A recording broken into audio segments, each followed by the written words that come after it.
بسم الله الرحمن الرحيم الحمد لله رب العالمين اللهم صل على محمد وآل محمد السلام عليكم ورحمة الله وبركاته.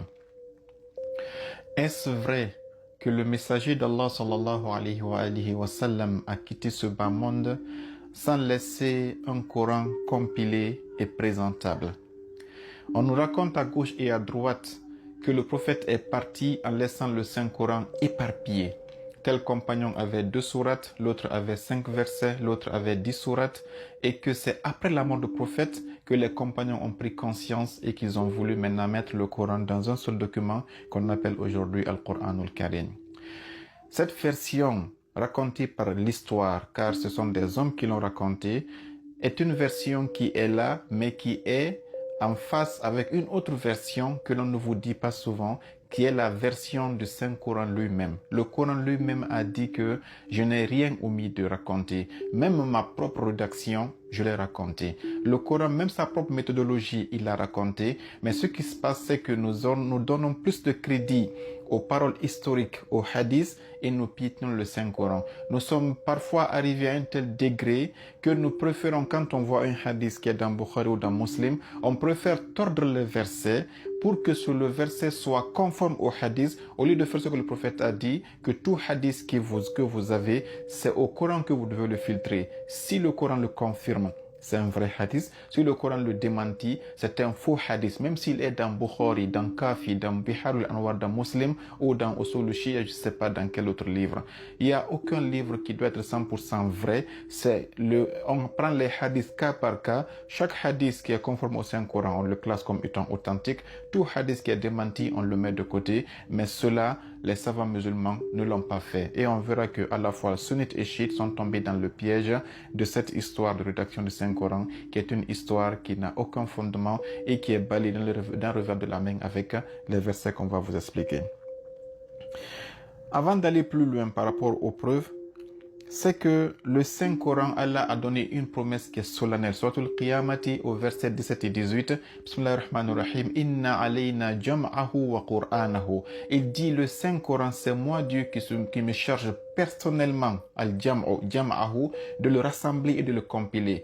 Mais qu'est-ce qu'ils ont fait, comme je vous l'ai dit, quand vous verrez les traductions en français ou en anglais, ils mettent entre parenthèses, c'est de compiler le Saint-Coran et de le rassembler dans ton cœur, Muhammad. C'est-à-dire qu'ils ont inventé, le mot n'existe pas dans le Saint-Coran, il n'a pas de jam'ahu fi qalbik, jam'ahu fi sadrik, non. Jam'ahu, le fait de le compiler, m'appartient moi, Allah subhanahu wa ta'ala. Mais parce qu'il y a des hadiths qui sont démentis par ce verset, ils ont préféré ajouter à ce verset des mots qui n'existent pas, falsifier le Saint-Coran, sa signification pour confirmer Bukhari et Muslim. Car s'ils ne le font pas, c'est que Bukhari et Muslim ne sont pas authentiques, donc ils préfèrent tordre le Saint-Coran au lieu de tordre Bukhari et de le conformer au Saint-Coran. Ça, c'est quelque chose qui est correct et qui est, quand Dieu dit Suratul Qiyamah verset 17, Inna alina jam'ahu, il va plus loin, wa qur'anahu, c'est à moi Dieu de le lire. C'est quand je le lis, fa'idha qara'anahu, verset 18, quand moi Dieu je le lis, fattabi' qur'anahu, suis la lecture que j'ai faite. C'est-à-dire que le prophète Mohammed n'avait aucune interférence dans le Saint-Coran. C'est Dieu lui-même qui se chargeait du Saint-Coran. Le prophète n'avait même pas la compétence d'interférer dedans. Comment les compagnons auraient eu cette compétence?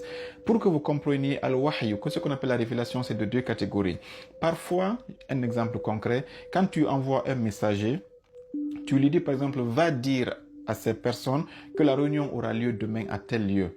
C'est ton messager, tu lui as donné un message. Il a déjà en tête l'idée générale de ton message. Quand il va aller là-bas, il dira le même message que tu lui as dit, mais avec ses propres mots. Le Saint-Coran, Dieu a dit que ça ne marche pas ici. Dieu dit que quand je te donnerai le message, c'est lafzan wa ma'nan, le mot que moi, Allah, j'ai utilisé, ainsi que le sens que j'ai utilisé, c'est ce sens-là que toi, Muhammad, tu dois faire. Si Muhammad avait donné d'autres phrases, d'autres mots que les mots que j'ai utilisés, on aurait détruit Muhammad, on l'aurait jeté dans la malédiction. Ça c'est dans le Saint-Coran. Le prophète n'avait même pas le droit de changer même un seul alif dans ce que Jibril lui disait. Ça, voici la stricte, c'est-à-dire méthode et imposition que Allah a exigée à son prophète. Et le prophète va le répercuter. quand il va recevoir la révélation, il va imposer la même rigueur à ses scribes, car on verra que le prophète avait des scribes, des secrétaires particuliers qui écrivaient le Saint-Coran à son époque. Mais ça, ils ne vous diront pas.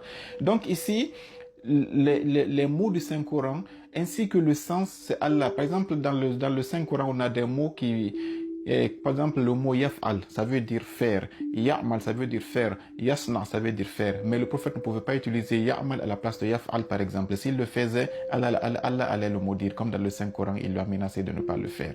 Donc, ça veut dire, par exemple, le mot l'année dans le Saint-Coran. Parfois, il dit sanatan, parfois, il dit hawlan, parfois, il dit hijaj. Tout ça, en français, on dit année, mais en arabe, chacun a sa place et on ne peut pas déplacer un mot à la place. C'est-à-dire, il y avait une telle rigueur. Allah a dit, inna nahnu nazzalna zikra. C'est moi qui ai descendu le Saint-Coran. Wa inna lahu lahafizun. C'est moi, Allah, qui vais veiller personnellement sur le Saint-Coran.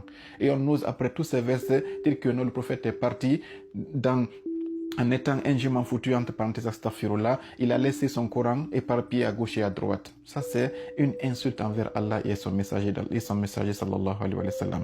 Une fois que vous comprenez que le Coran a été sous une rigueur, la rédaction de son Coran a été rigoureuse, voilà ce qu'on va citer, 3 étapes. La première étape, c'est que Allah lui-même, il a dit au prophète d'organiser la rédaction du Saint-Coran. Le prophète l'a fait en 2 phases. Il a nommé des scribes particuliers et tout le monde connaissait qu'il avait 6 compagnons parmi lesquels il y avait Ali, Hassan ibn Thabit et d'autres personnes. Chaque fois qu'un verset descendait, il les appelait et dans le fonctionnement de ce groupe-là, voilà ce qui se passe. Il disait Da'u hadi surati fil mawdi kaza. Cette sourate que je viens de recevoir, mettez-la après telle sourate et avant telle sourate. Parfois, il disait Da'u hadha, mettez ce verset fi surati allati yuzkaru fiha kaza wa kaza. Ça, ce sont les compagnons Ibn Abbas qui rapporte ces hadiths et c'est dans Bukhari, Muslim, mais c'est dans tous les livres. Quand chaque verset qui descendait, même si c'est un seul mot qui descendait, le prophète disait à ses scribes, ce verset qui vient de descendre, placez-le après tel verset. Quand il le faisait, c'était pas fini. Zayd ibn Sabit dit que kunna inda Rasulillah sallallahu alayhi wa sallam nu'allifu al-Qur'an min ar-ruqa. On écrivait le Coran sur des parchemins au temps du prophète sallallahu alayhi wa sallam. Et qu'est-ce qui se passe? Le prophète disait à ses compagnons qui ont écrit, relisez le tout. Le prophète réécoutait. S'il s'était trompé, il le rectifiait conformément à ce qu'Allah lui a dit. D'abord, de Allah au prophète, c'était rigoureux. Et maintenant, du prophète au compagnons, c'était rigoureux. Mais c'était pas fini. Allah a mis un 3e verrou. On dit, ça c'est dans Sahih Bukhari, je vais lire c'est la page 660, hadith numéro 4711. Il dit quoi? Et Anna Jibril alayhi salam kana yu'ariduni bil Qur'an kulla sanatin wa innahu aradani al-'ama marratayn. Le prophète a dit que chaque année Jibril descendait pendant le mois de Ramadan et Jibril disait au prophète Mohammed, répète ce que Dieu t'a donné sur le Saint-Coran. Le prophète révisait tout ce qu'il a reçu. Le prophète il était sous surveillance divine. Hein. Il répétait les versets et le prophète, quand il répétait, Jibril venait pour dire oui, c'est exactement comme ça que Dieu veut que les versets soient organisés, que les sourates soient organisées. Ça, c'est ce qu'on appelle l'organisation stricte. Le Coran a été écrit au temps du prophète sallallahu alayhi wa sallam et on voit que même la supervision était assurée par Jibril. Et vous pouvez dire non, que dans le mois, il vient un seul jour. Non. Il dit, Liana Jibril kana yalqahu fi kulli latin fi shahr Ramadan hatta yansalikh ya'rid alayhi Rasulullah sallallahu alayhi wa sallam al-Quran. C'était chaque jour, chaque nuit, le Jibril descendait. Pendant les 30 jours du mois de Ramadan, Jibril descendait, prophète, répète ce qu'on t'a donné. Depuis que tu avais vu Iqra dans la montagne jusqu'à aujourd'hui, tout ce qui t'a été révélé, répète tout. Le prophète répétait et Jibril supervisait ça aussi.